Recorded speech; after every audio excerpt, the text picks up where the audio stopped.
어느 날 나는 혼자 지내고 있는 시간이 지나치게 길어졌다는 것을 깨달았다. 30대의 대부분을 싱글로 산다는 것은 쉬운 일이 아니었다.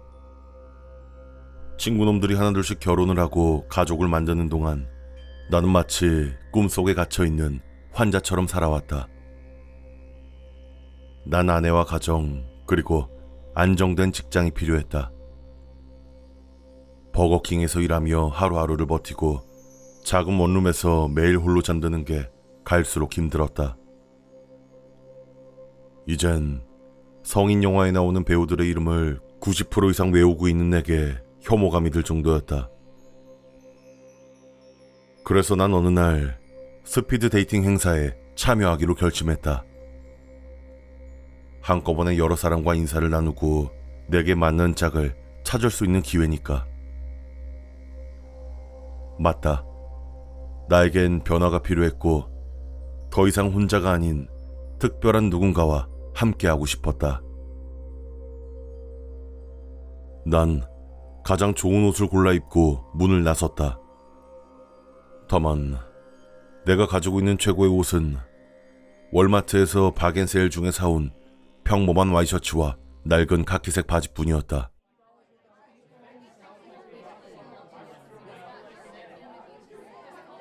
행사장에 들어가면서 난 최대한 자신감 있는 태도를 보이려고 노력했다.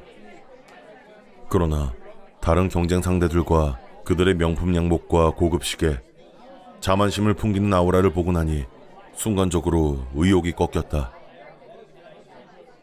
행사에 참석한 여성들은 우아한 드레스를 입고 있었다. 그렇게 스피드 데이팅이 시작되었다. 내가 처음 인사를 나눈 여잔 꽤 어렸다. 22살의 아이가 있는 싱글맘이었다. 그녀는 삶에서 많은 실수를 했고 그런 그녀가 나에게는 감당하기 힘들어 보였다. 대화를 시작하자마자 그녀는 메스암페타민에서 4일째 손을 뗀 상태이며 다른 사람과 함께 안정된 삶을 찾고 싶다고 말했다. 난 목숨을 위협당하는 기분으로 몇 분 동안 일반적인 소소한 이야기를 나누었다. 그렇게 종소리가 울렸고 난 의자에서 반쯤 뛰쳐나왔다. 그 젊은 여성은 기분이 상한 것 같았다. 그러나 어쩔 수 없는 일이었다.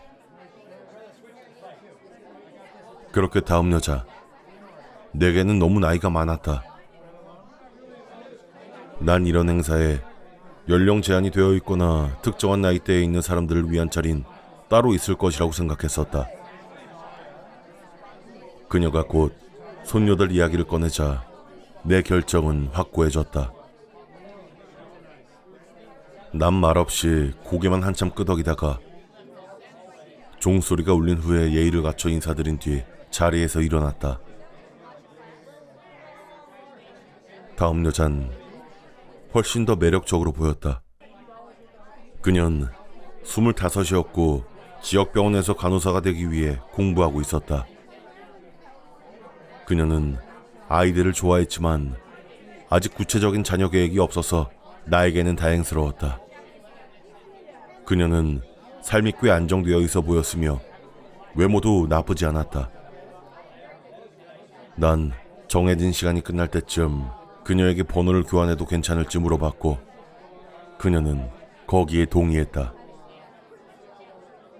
난 핸드폰을 열었고 그녀가 번호를 불러주는 대로 입력했다. 그렇게 그녀에게 웃으면서 감사의 말을 전하고 다음 탁자로 이동했다. 그런데 급하게 이동하다가 핸드폰의 화면을 실수로 전환해버렸고 그녀의 번호가 저장되지 않았다는 사실을 깨달았다. 그녀는 이미 다른 사람과 인사를 나누고 있었다. 그리고 몇 차례의 별로 의미 없는 만남이 지나갔다.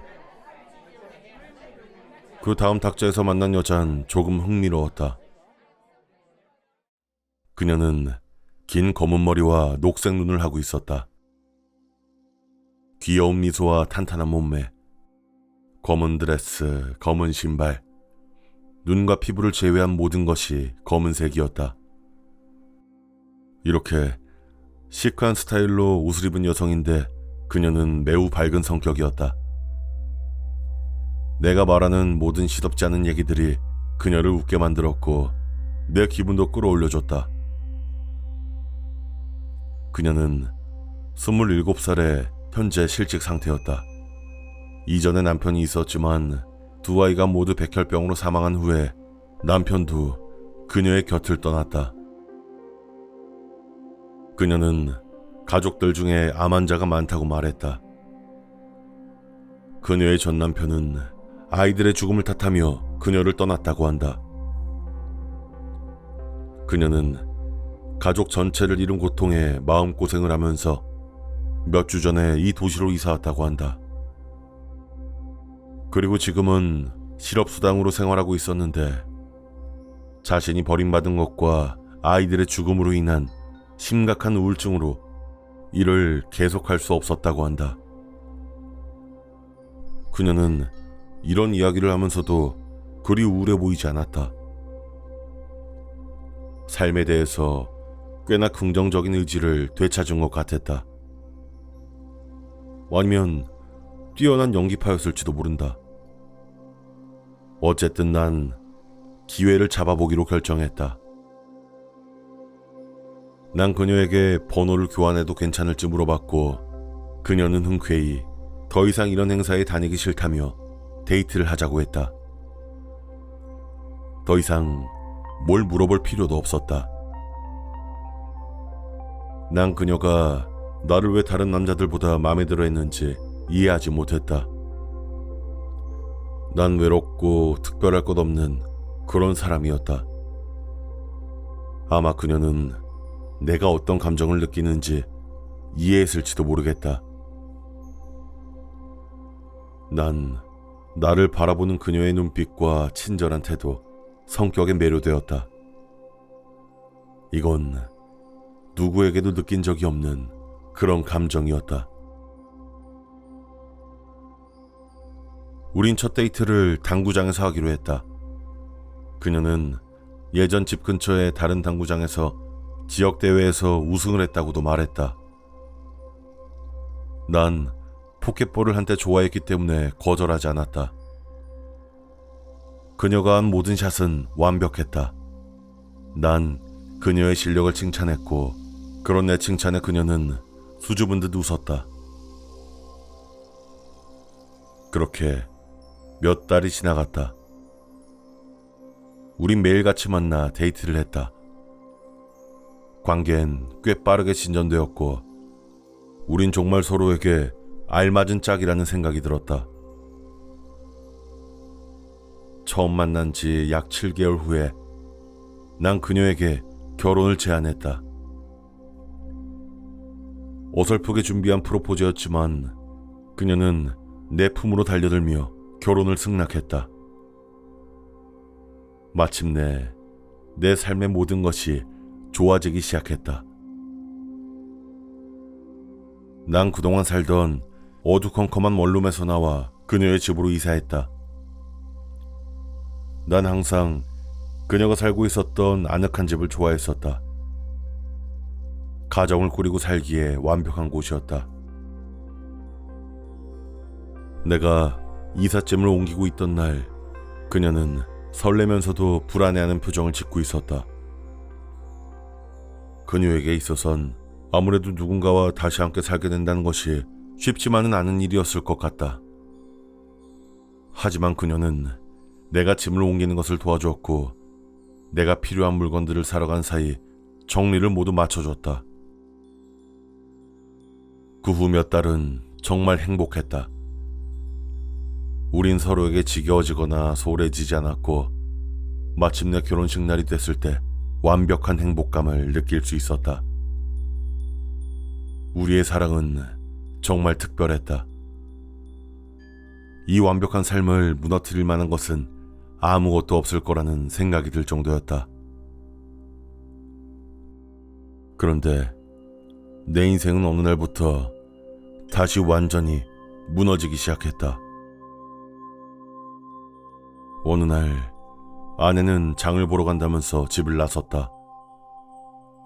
저녁으로 햄버거를 만들기 위해 고기와 각종 재료들을 사오고 싶다는 것이었다. 아내는 내게 사랑스러운 웃음을 짓고 집을 나섰다. 그때쯤 난 버거킹 매니저를 거쳐서 어느새 한 지역 전체를 담당하는 금융 매니저 역할을 하고 있었다.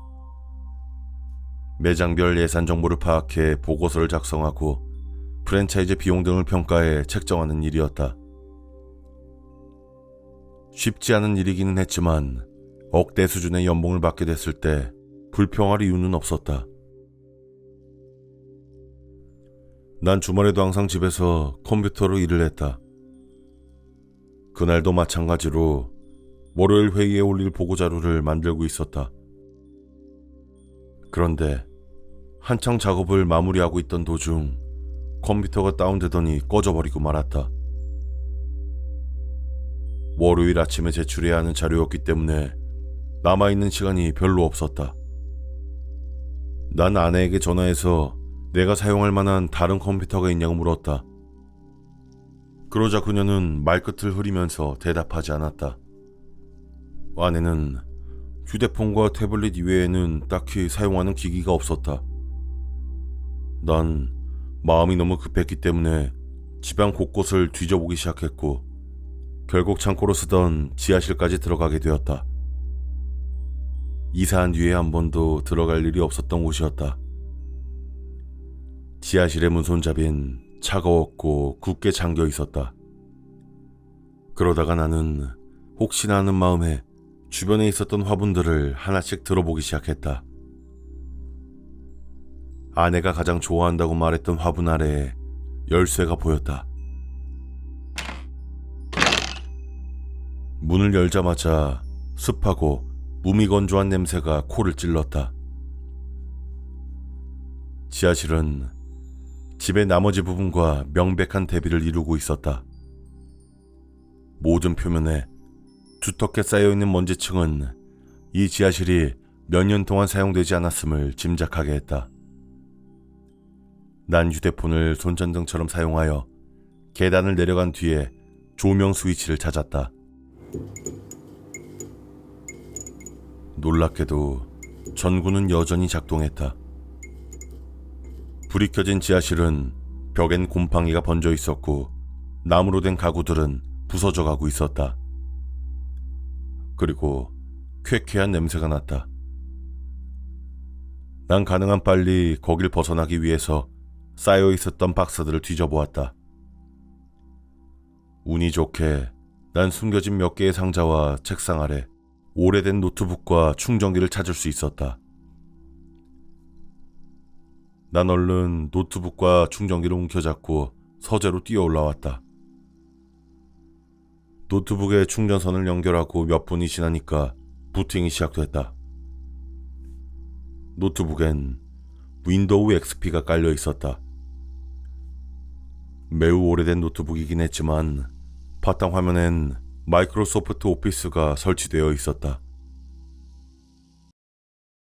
윈도우가 부팅을 마치자마자 바탕화면엔 어떤 폴더 하나가 보였다. 난 호기심에 그 폴더를 클릭했다. 그 폴더엔 그놈, 하나, 둘, 왜? 라는 제목으로 되어 있는 4개의 동영상이 있었다. 썸네일은 모두 까만색이었다. 호기심에 가득 차 그놈이라고 되어 있는 동영상을 클릭했다. 난 그러지 말았어야만 했다. 영상은 매우 거칠고 화질이 떨어졌다. 간신히 영상 속엔 한 남자가 사슬 같은 곳으로 의자에 묶여 있다는 것 정도를 알아차릴 정도였다. 한쪽에서 여자가 나타났고 천천히 남자 쪽으로 다가갔다. 여잔 매우 천천히 손에 들고 있던 칼로 남자를 긋기 시작했다.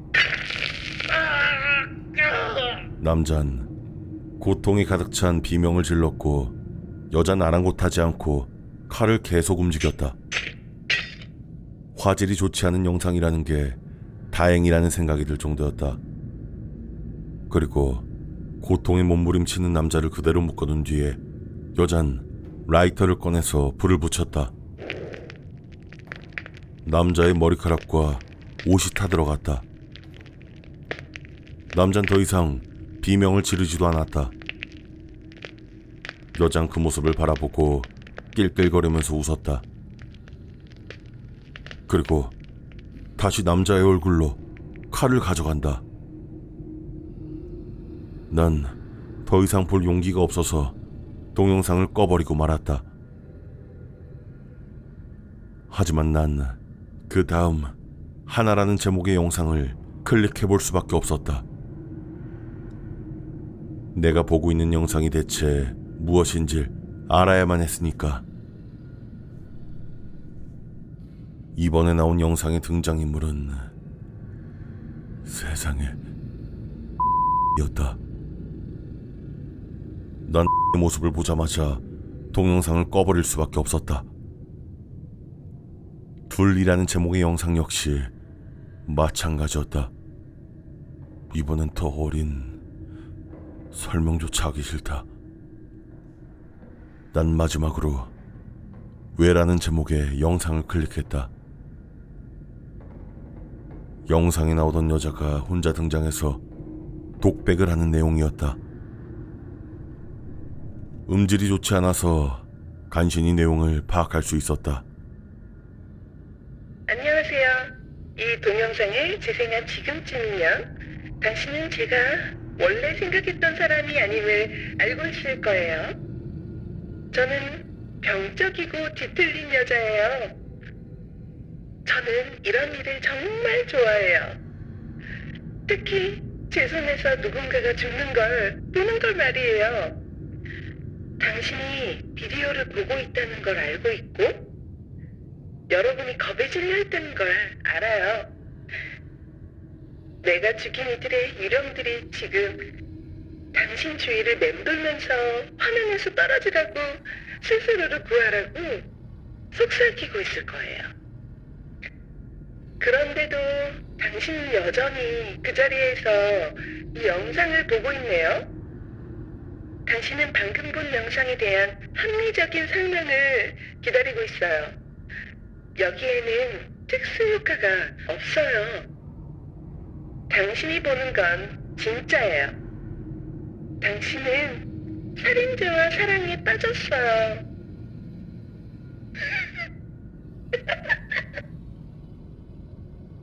여자가 카메라 쪽으로 천천히 다가왔고 그 여자가 내 아내라는 걸 난 확신하게 됐다. 난 이 순간에 아무런 감정을 느끼지 못했다. 내가 무슨 일을 겪고 있는지 생각이 나지 않았다. 다만 한 가진 깨달을 수 있었다.